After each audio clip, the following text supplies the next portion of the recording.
J'ai fait mon plan, j'allais faire exploser la mosquée pendant le ramadan, un vendredi.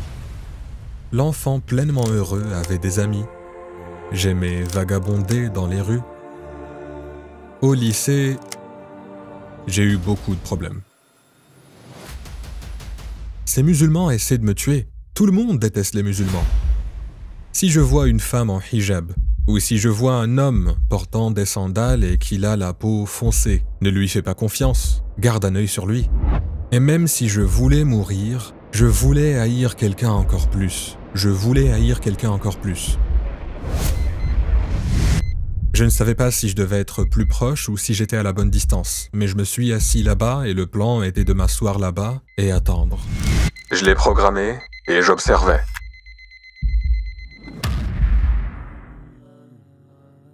Assalamu alaikum, frère Richard. Merci d'avoir accepté notre invitation. Chez Towards Eternity, nous sommes très heureux de vous avoir avec nous. Je veux commencer par qui est Richard McKinney? Pouvez-vous nous parler brièvement de votre vie? Wa alaykoum assalam. Très heureux d'être ici. C'est une réponse compliquée, mais rapidement. Je suis né en Californie, j'ai grandi à Cincinnati, dans l'Ohio, j'ai rejoint l'armée à 18 ans. Et à partir de là, j'ai voyagé un peu partout, j'ai fait quelques tournées de combat pendant que j'y étais. J'ai participé à l'opération Panama en 1989, à Desert Shield et Desert Storm en 1991. En 92 et 93, j'étais en Somalie et je suis sorti et j'ai essayé d'être un civil pendant 2 ans. Puis j'ai rejoint l'armée, où j'ai finalement pris ma retraite. Après avoir été blessé en Irak en 2006. En 2009, j'ai accepté l'islam et je fréquente maintenant une mosquée dans ma ville natale au centre de l'Indiana. Maintenant, je voyage et je parle aux gens en essayant de changer le discours. Comment était votre vie avant l'islam? En quoi croyez-vous? J'ai grandi avec beaucoup d'enseignements chrétiens, comme la plupart des enfants américains. Je les connaissais, mais pour être honnête avec vous, je me laissais entraîner par cette idéologie nationaliste. La religion ne jouait tout simplement pas de rôle. Cela me semblait trop mythologique, trop de hocus-pocus, peut-être. Mais je croyais en mon pays. Vous savez, je dis aux gens, faute de meilleur exemple, que le drapeau était ma croix. C'est la meilleure façon de l'expliquer. Et ensuite, qu'est-il arrivé? Pourquoi avez-vous décidé de rejoindre l'armée? Quand j'étais adolescent, j'étais impliqué dans beaucoup de mauvaises choses. De la drogue, et j'ai fugué de chez moi. Quand j'ai fugué de chez moi, j'ai fini par rejoindre le corps des Marines. Et j'ai pris une décision très sage, de m'éloigner de tous ces éléments néfastes. Je vais rejoindre l'armée. Comment cette profonde haine et colère envers les musulmans s'est-elle développée en vous? Une des choses que j'ai commencé à croire, en fait, et la manière dont je le croyais, je suppose que c'est une meilleure façon de le dire, c'est que ces musulmans essaient de me tuer. Donc la dernière fois que j'ai été blessé, ce qui m'a forcé à quitter l'armée, nous étions à Ramadi en 2006, à Ramadi en Irak, et nous avons mené une opération rapide dans un bâtiment où quelqu'un d'important était censé être. Un haut gradé. C'était en fait un membre haut placé d'Al-Qaïda. Et nous y sommes allés, nous allions le capturer et le ramener, vous savez, sac sur la tête, menottes, tout ça. Mais il n'était pas là. Personne n'était là. Je suis monté au 2e étage après qu'il ait été sécurisé et nous étions prêts à quitter le bâtiment pour regarder dans la rue et m'assurer que tout allait bien avant de faire sortir mon équipe. La dernière chose dont je me souviens, il y avait un énorme IED sous le bâtiment. Et il a explosé directement vers le haut, me projetant dehors. À travers le trou par lequel je regardais, eh bien, c'était un énorme trou dans le mur faisant face à la rue. Il y avait une bombe? Il y avait une bombe. Et d'après ce qu'on m'a dit, elle m'a projeté directement de l'autre côté de la rue. Et je n'en ai aucun souvenir. Donc ce n'est pas vraiment difficile pour moi de raconter l'histoire. Je ne fais que répéter ce que tout le monde m'a dit parce que je ne me souviens pas. Mais ça m'a pas mal abîmé. J'ai eu des blessures. Et j'ai encore des blessures à cause de ça. Que vous est-il arrivé après cet incident? Quelles étaient vos pensées? Il y avait tellement de choses qui s'accumulaient dans ma tête me faisant penser que c'était ce que tous ces gens faisaient. Ces musulmans essaient de me tuer. Et même si je voulais mourir, je voulais haïr quelqu'un encore plus. Je voulais haïr quelqu'un encore plus. Et c'était facile parce qu'à cette époque, l'ennemi commun. Tout le monde déteste les musulmans. Donc je suis de retour chez moi, avec toutes ces pensées, toute cette colère, et je me suis dit, il y a quelque chose que je peux faire. Et j'ai élaboré un plan. J'étais encore capable de me procurer différents composants pour créer ma propre bombe. Et pendant 3 ans, c'est ce que j'ai fait. J'ai construit cette chose, la bombe. J'ai pris mon temps. Au fur et à mesure que mon plan avançait, je me disais « Comment vais-je avoir ces gars ?» Parfois, il n'y en a pas beaucoup qui viennent. Le ramadan.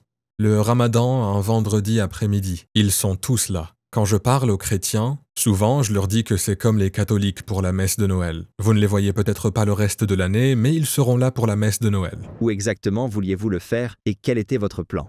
Il y avait un centre islamique dans ma ville natale. Je ne savais vraiment rien de ces gens, je les avais juste vus, donc j'avais déjà observé cet endroit plusieurs fois. Pas seulement une seule fois, je l'ai observé plusieurs fois, et j'ai vu l'afflux de personnes un vendredi. Et juste en connaissant le comportement de ces gens et ce qu'ils faisaient. Donc, si je mets une bombe ici, la trouveront-ils? Je ne voulais pas que cela arrive. J'avais donc trouvé un endroit où personne, pour une raison quelconque, jusqu'à ce que je devienne président du centre islamique, personne ne marchait autour de ce bâtiment. Personne. Donc à l'arrière, j'ai trouvé un bon endroit pour la mettre.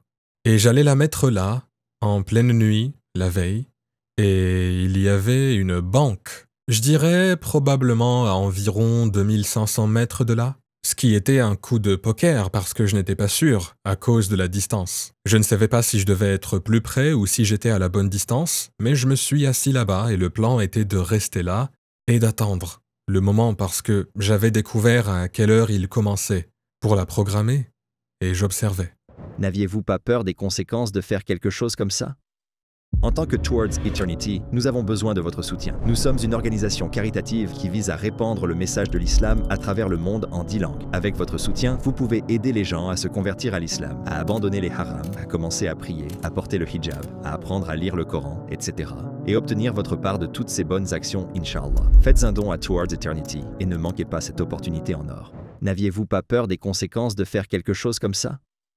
J'allais faire une déclaration marquante. Maintenant, beaucoup de gens pensent que c'est fou, à bien des égards. Parce que comment comptes-tu t'en sortir? Mais je n'avais aucune intention de m'en sortir. Je savais que j'allais être attrapé. Je savais que j'irais en procès et qu'ils m'exécuteraient. J'étais en paix avec ça, car mon cercueil ne serait pas drapé du drapeau. Mais je croyais qu'éventuellement, ces mêmes personnes allaient me considérer comme un héros parce que j'avais raison. Alors je suis allé à la mosquée. J'avais déjà fait des repérages et trouvé le meilleur endroit pour placer tout ça, avec les connaissances que j'avais des explosifs. Puis, ma fille m'a parlé d'un enfant musulman avec qui elle était à l'école, et je me suis emporté. Alors j'ai pensé que j'avais échoué à protéger ma famille. Je ne pouvais pas la protéger à l'école contre tous ces musulmans. C'était tout pour moi, j'ai complètement perdu la tête. Et ma fille, âgée de 7 ans, me regardait comme si j'avais tout perdu. Et dans ses yeux, je voyais qu'elle se demandait même si elle m'aimait encore. Parce que j'étais tellement raciste ou tellement, vous savez, contre ces certaines personnes, juste parce qu'elles avaient une certaine apparence ou faisaient une certaine chose, c'était tout. Vous savez, après que différents jurons soient sortis de ma bouche et les avoir appelés de toutes sortes d'insultes racistes, je suppose que c'est la meilleure façon de le dire, je suis monté dans ma chambre, je me suis assis sur le lit et j'ai commencé à pleurer un peu. Je me suis dit, bon, il faut que tu trouves une preuve, mon vieux. Tu sais que tu as raison. Je croyais en moi. J'avais raison parce qu'ils sont maléfiques. Ils veulent tous nous tuer, n'est-ce pas? Mais je n'avais aucune preuve tangible. Pour montrer à ma fille, je n'avais pas ça, donc je devais aller la chercher. Où vais-je la trouver? À la mosquée? Ou d'autres? Je ne voulais pas aller à cet endroit. Donc bien sûr, j'étais un peu nerveux. J'essaie de garder mon calme, évidemment. Maintenant, après avoir découvert et entendu de certaines personnes présentes que je n'avais pas très bien réussi à faire cela, parce qu'ils pouvaient voir que j'étais nerveux, que j'étais frustré. Et je suis entré, je les ai rencontrés et je me suis présenté, comme quelqu'un qui voulait juste en apprendre un peu plus sur l'islam. Ce n'était pas un mensonge total, mais je ne leur ai pas dit quelles étaient mes véritables intentions. Et donc, j'ai parlé à plusieurs personnes, j'ai été présenté à plusieurs personnes. C'était un vendredi. De nouveau, je suis allé un vendredi, le dimanche, ils ne sont pas là. J'ai écouté le sermon, la khutba, et j'étais comme « Ah, ça a l'air bien ». Ils disent ça juste parce que je suis là. Je savais déjà. Je savais déjà qu'ils avaient probablement des gens retenus dans le sous-sol pour des vidéos de propagande. Je savais déjà, je veux dire, ce sont les choses qui traversaient mon esprit, n'est-ce pas? Et puis, ils m'ont tendu un Coran. Et on m'a dit de le ramener chez moi, de le lire et de revenir si j'avais des questions. J'étais tellement heureux parce que dans mon esprit, j'avais l'impression qu'on venait de me donner le saint graal du mal et que quelqu'un allait me l'expliquer. Waouh! C'est mieux que de gagner à la loterie, pas vrai? Ça ne me demandait aucun effort. Donc je l'ai fait, j'ai fait ça. Je l'ai lu. Et j'y suis retourné. Je revenais souvent. Cela les a surpris parce qu'il y a ce non-musulman qui vient là tout le temps. J'ai beaucoup lu et relu, et j'ai ces questions. Vous avez dit de revenir et de les poser. Et après un temps, il m'est finalement venu à l'esprit que toutes les religions ont une sorte de texte, et que ce texte est un guide sur la façon dont ils sont censés vivre leur vie, n'est-ce pas? Pour les orienter dans une certaine direction. Et tu dois vivre aussi proche de cela que possible. Alors je lis les choses dans le Coran, mais mon impression de l'islam, ce sont les gens qui me tiraient dessus et toutes ces choses horribles qu'ils faisaient, n'est-ce pas? Ça ne correspondait pas.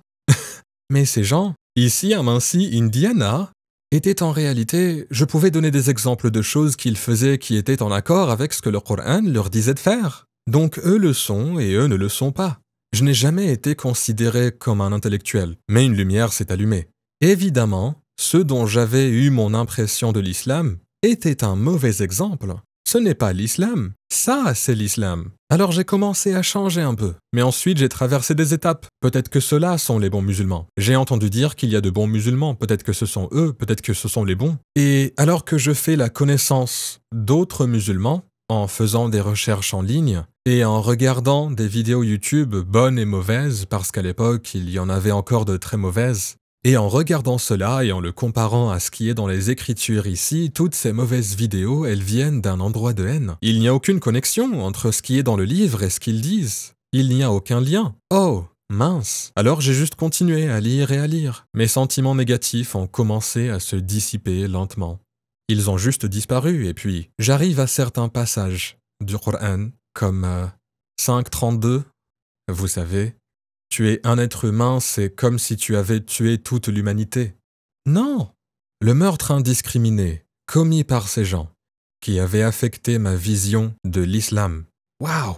D'accord, continue à lire, continue à lire. Et puis, j'arrive à d'autres passages comme Allah nous a créés en différentes nations et tribus afin que nous puissions apprendre les uns des autres et non pour nous mépriser. Oh d'accord, je peux le voir ici, car cette personne est impliquée dans le gouvernement local. Et le Rotary Club et toutes ces autres associations. Oh d'accord, je le comprends. Donc tout a commencé à aller dans ce sens. Quelle a été la principale raison qui vous a convaincu que l'islam est à 100% la vérité? Oui, donc j'ai réalisé que l'islam était vraiment la voie pour moi, à travers mes lectures du Coran et les explications que j'ai reçues. Et je ne les croyais pas sur parole, et quand il me disait que cela voulait dire ceci, je retournais faire des recherches. Donc, en lisant le Coran et en ayant le sentiment qu'il me touche, je suis en train de lire ces mots, mais je les ressens aussi. Quand vous êtes-vous réellement dit « je dois devenir musulman » ? Les rêves que je faisais, avec du sang sur la cible en papier. J'étais au stand de tir, là où vous vous entraînez à tirer, ok? Et je tirais sur une cible en papier, là-bas. Et c'était une manière de voir mes ennemis, de les déshumaniser, pas vrai? Je déshumanisais mes ennemis parce qu'ils n'étaient que des cibles. C'était une manière de faire face à tout ce qui concerne la prise de vie humaine. Et je me souviens que l'un des derniers rêves que j'ai eus, c'était cette cible en papier qui a commencé à saigner. Je suis descendu et je l'ai essuyé, mais ça continue à saigner et à saigner. Et c'est à ce moment-là que j'ai décidé que je devais devenir musulman, puisque maintenant je vois que mon humanité revient. Je n'avais plus d'humanité depuis longtemps, je ne savais même plus ce que c'était. Elle est revenue, et j'ai vu l'islam et les enseignements d'Allah et les exemples donnés par le prophète Muhammad sallallahu alayhi wa sallam. Ça m'a apporté quelque chose, ça m'a donné une compréhension du qui, quoi, quand, où et pourquoi. Ça a répondu à ces questions pour moi, frère. Et je n'aurais pas pu être plus heureux. C'était la meilleure décision que j'ai prise en tant qu'adulte. Et ensuite, vous avez décidé de dire la shahada. Et où êtes-vous allé en premier ? Alors c'est une histoire amusante. Donc au fil des années, beaucoup de chrétiens ont entretenu cette idée que si des musulmans vous capturaient, ils vous mettraient une épée à la gorge et vous diraient de vous convertir, sinon ils vous tueraient, n'est-ce pas? Je retourne au centre islamique un vendredi et je croise deux gars, ceux à qui j'avais été présenté au départ, mais j'avais un peu construit une relation avec eux et je suis allé les voir. Je leur ai dit hey, « je veux faire la shahada ». C'est une histoire vraie. Ils sont debout, côte à côte, ils se regardent, ils me regardent. Simultanément, ils disent « non ». C'est une histoire vraie. Oh mon Dieu. Et j'étais abasourdi. Que voulez-vous dire par non? Il a dit, frère, tu as encore beaucoup à apprendre. Alors il se regarde à nouveau, puis il me regarde. D'accord, viens. C'est vrai. C'était une sacrée expérience. Pendant le processus, je l'ai dit en anglais, puis nous avons continué et je l'ai dit en arabe. Et pendant que je le récitais en arabe du mieux que je pouvais, parce que, eh bien, j'ai moins qu'une éducation élémentaire en arabe, et j'ai senti comme un énorme poids. Dieu a soulevé ce poids de moi. Je suis juste resté là, j'ai juste levé les mains, j'étais comme « Oh ». Je ne sais pas vraiment comment l'expliquer, c'était un renouveau. J'ai une nouvelle vie maintenant. Waouh! Leur avez-vous dit que vous alliez faire exploser cet endroit? Ça a été révélé par un tiers. Donc j'allais à l'université, plus tard dans ma vie après avoir passé tout ce temps, jusqu'à mes 40 ans, et je suis devenu un première année à l'université. Étant plus âgé et ayant toute cette expérience de vie, j'avais une relation différente avec mes professeurs que les étudiants de 20 ans, n'est-ce pas? Nous étions en fait plus amis qu'élèves et professeurs. Et je me trouvais dans le bureau de l'un de mes professeurs, un après-midi. Nous buvions du café, et je ne sais même pas pourquoi le sujet est venu, j'ai raconté l'histoire au professeur. Et elle est restée là, ébahie. Elle était comme « Wow !» Elle a dit « Tu dois raconter cette histoire, ça pourrait changer la vie des gens. » J'étais comme « Vraiment ?» Elle a dit « Qu'est-ce que tu fais cet après-midi ?» J'ai dit « Eh bien, finir ce café et rentrer chez moi. » Elle a dit « Non, non, non, tu viens à mon prochain cours. Tu vas raconter cette histoire. » Alors je l'ai fait. Eh bien, quelqu'un dans la classe a décidé « Attends une minute. Ce gars sait comment fabriquer une bombe. Et maintenant, il est musulman. Oh non, non, non, il faut appeler quelqu'un. » Alors il l'a fait. Il a appelé le FBI. D'accord, il a appelé le FBI. Oui, ça ne m'a pas contrarié du tout, mais c'était après les faits et la bombe avait disparu. Je l'avais déjà éliminée, n'est-ce pas? Parce que contrairement à la croyance populaire, je suis musulman et je n'ai pas besoin d'une bombe. Donc, il n'y a vraiment plus aucune preuve. Ils ont trouvé des traces de preuves en fait, grâce à un chien détecteur de bombes, qu'il y avait eu un explosif là-bas, c'est tout. Car je les ai emmenés là où je l'avais stocké. Après cela, tout le monde a commencé à le découvrir. En fait, c'est à ce moment-là que ma femme l'a découvert. Je n'avais parlé à personne de tout ça. J'étais le seul à savoir quoi que ce soit à ce sujet, parce que ça sera seulement moi. Pur ego, pur ego. Je fais ça. Personne d'autre. De plus, je savais que plus de personnes savaient, plus grande était la chance de ne pas pouvoir mener ça à bien. Alors, elle l'a découvert quand j'étais menotté et assis sur la pelouse de ma maison. Quand elle et ma fille sont arrivées. Elles arrivaient à la maison en voiture, j'étais assis là, dans la cour avant, et ils m'ont menotté essentiellement pour avoir le contrôle. C'est la procédure. C'est un peu mal d'une certaine manière parce que légalement, vous êtes en état d'arrestation une fois menotté. Ils vous disent que non, mais en réalité, vous l'êtes légalement. C'est juste pour vous avoir sous contrôle si quelque chose devait arriver. C'est à ce moment-là que ma femme et ma fille sont arrivées en voiture. Elles sont sorties, elles ne savaient pas quoi penser. Puis, les gens à la mosquée ont commencé à apprendre la nouvelle. Ils ont commencé à entendre des histoires. En plus, c'était dans le journal. Alors j'ai été confronté. J'ai été invité à dîner chez l'une des familles fondatrices et il y avait d'autres musulmans là-bas et j'étais juste content d'être là et tout d'un coup, Bibi Barami est celle qui m'a posé la question. Elle a dit « Frère Richard, qu'est-ce que c'est ce que nous entendons à propos de toi voulant faire exploser le centre islamique ?» J'avais tellement honte à ce moment-là parce que ces gens m'ont accueilli. Ils n'avaient aucune raison de le faire, sachant que j'étais un soldat, sachant que j'étais allé dans les pays d'où ils viennent. Donc ils savaient certaines des choses que j'avais faites. Mais ils m'ont quand même accueilli. Ils m'ont accepté, n'est-ce pas? Et je suis juste resté là et je leur ai dit toute la vérité. Voilà ce que j'allais faire. Et je les ai tous regardés et j'ai dit, c'est grâce à vous que je ne l'ai pas fait. Vous m'avez montré. Je leur ai même dit, laissons l'islam de côté un instant. Vous m'avez montré ce qu'est l'humanité. Et cela a sauvé toutes nos vies. Ils étaient choqués mais heureux. Quelques frères sont venus et m'ont étreint et tout ça, ce à quoi je devais encore m'habituer parce que je n'aimais pas trop les câlins. Alors j'étais comme « Wow, frère, distance, frère, distance ». Mais, vous savez, c'était un peu surréaliste. Cela a juste confirmé comme c'était le déclic. C'est pour ça que je fais ça. Ces gens se soucient de moi. Ils se soucient parce que c'est ainsi qu'ils ont été élevés, parce qu'ils ont été élevés par les enseignements du Coran. Comment votre famille a-t-elle été affectée par votre conversion à l'islam et quelle a été leur réaction? Il y a en fait une histoire drôle à ce sujet. Parce qu'après avoir fait la shahada, je n'avais toujours rien dit à ma femme. Elle savait que j'allais à la mosquée, mais elle ne savait pas quoi en penser. Alors, j'y vais, je fais la shahada et je rentre à la maison.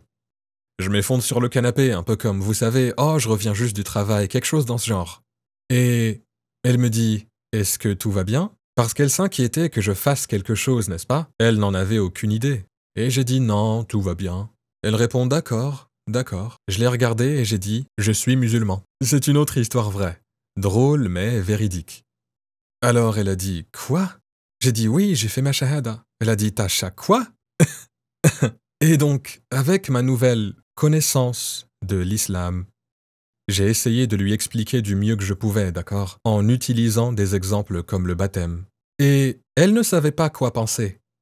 Elle est restée là et a dit, « Eh bien, laisse-moi te dire ça maintenant, je ne mettrai rien sur la tête. » D'accord. Eh bien, tu n'es pas musulmane, donc je ne pensais même pas que c'était une conversation à avoir. C'est bon. Puis elle revient un peu plus tard et dit, et une autre chose, si tu veux plus d'une femme, je ne serai pas l'une d'entre elles. Et je disais à moi-même, mon vieux, je ne suis pas sûr de vouloir celle-ci. Alors, elle a fait la shahada. Nous quittions l'université, je suis encore un peu abasourdi, mais j'aime plaisanter. Alors je l'ai regardée et j'ai dit, je conduisais et je l'ai regardée et j'ai dit, alors, maintenant que tu es musulmane, à propos de cette histoire de plus d'une femme, elle m'a regardé avec ce regard sévère et a dit « Ne me force pas à arrêter cette voiture. » J'ai dit « C'est moi qui conduis. »« Comment tu vas arrêter la voiture? C'est moi qui conduis. » Elle a dit « Je vais l'arrêter. » Alors j'étais comme « Ah, cool. » En fait, c'est le docteur Sabil qui lui a fait faire la shahada. Oui. Il était en visite à Mansi, il a donné une conférence à l'université là-bas, et ma femme et ma fille sont venues avec moi, et je suppose qu'il y avait des questions et qu'elle avait besoin de réponses que je ne pouvais pas donner. Et cette nuit-là, il y a répondu. Alors toutes les deux ont dit la shahada. J'étais complètement abasourdi. Quand vous regardez en arrière sur votre parcours de transformation, qu'en pensez-vous? Je me détestais à cause de tout ce que j'avais fait. De l'extérieur, je faisais comme si tout ce que j'avais fait était pour de bonnes raisons. Mais au fond de moi, je savais que ce n'était pas le cas. Je le savais vraiment. Je ne l'aurais jamais avoué, mais je le savais. Et ça me rongeait, vous savez, j'étais définitivement un candidat parfait pour le suicide à ce moment-là. Dans le documentaire Stranger at the Gate, il y a une photo de ces gars en uniforme noir avec des choses sur le visage. C'était mon équipe, je suis le seul encore en vie dans cette équipe. Donc tout le monde dans cette équipe avait quitté l'armée et ils se sont suicidés. Et j'ai ressenti cela pendant si longtemps et comme je l'ai dit, je suis retourné dans l'armée. Je suis sorti pendant 2 ans et je suis retourné directement dans l'armée parce qu'il n'y avait rien ici. Et j'aurais fini comme ces gars-là. Et encore une fois, je dois dire, tout cela c'est l'œuvre d'Allah. Tout cela c'est l'œuvre d'Allah. Quand je suis devenu musulman pour la première fois, j'ai posé cette question. Pourquoi m'as-tu fait passer par tout ça? Pourquoi? Tu aurais pu simplement m'emmener dans une librairie et trouver une copie du Coran et commencer à lire. Pourquoi ai-je dû passer par tout ça? Et tu sais, bien sûr, c'est une de ces « ça ne te regarde pas » genre de situation, n'est-ce pas? Mais j'en suis finalement arrivé à comprendre que, à cause de qui j'étais mentalement, j'étais ce genre de gars qui te défie constamment. Je devais passer par tout ça pour être là où je suis maintenant parce que ça ne serait pas resté en moi. Parce que maintenant, j'ai une autre mission. Maintenant, j'ai un destin. J'ai un but maintenant. Et je sens que je comprends cela. Enfin, si vous aviez l'occasion de parler à tous les non-musulmans du monde, que voudriez-vous leur dire si vous aviez quelques instants? Alors, j'y ai réfléchi pendant longtemps, en fait. Qu'est-ce que je dirais si jamais j'étais confronté à des non-musulmans qui cherchent des réponses? La première chose, respire. Respire. Ces sentiments que tu ressens ne sont pas réels. Respire. Lis le Coran. Lis-le simplement. Même si tu ne deviens pas musulman, tu acquerras de la sagesse des mots du Coran, parce que c'est ainsi que fonctionne ce livre.